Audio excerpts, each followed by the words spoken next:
All right, so I'm gonna be honest with you for a second. Sir Kensington's mustard is about to take a pork chop to a stratosphere you never even knew existed.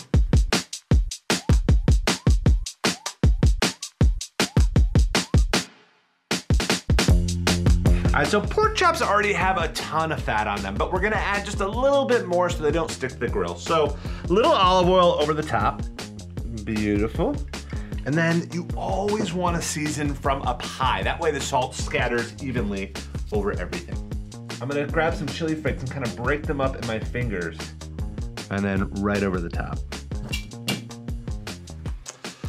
All right, and then lay these bad boys right on a nice medium-high grill.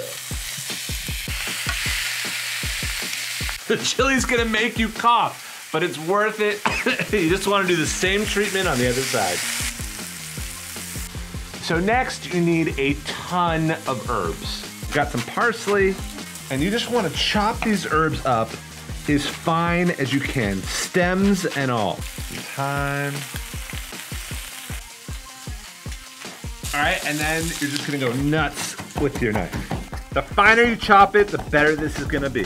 Okay, so the best possible way to chop this is to put your wrist on the board, knife underneath your hand, and just go to town.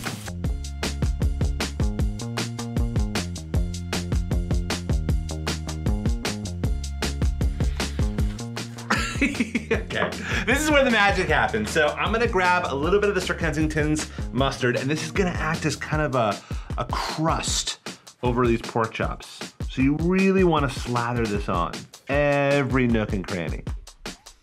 Both sides, don't you dare forget the other side. So now I'm gonna take each chop and just crust it with all those herbs. And they'll just stick on to all that mustard. Look at that. If that wasn't enough, just a little drizzle of honey sets the whole thing off.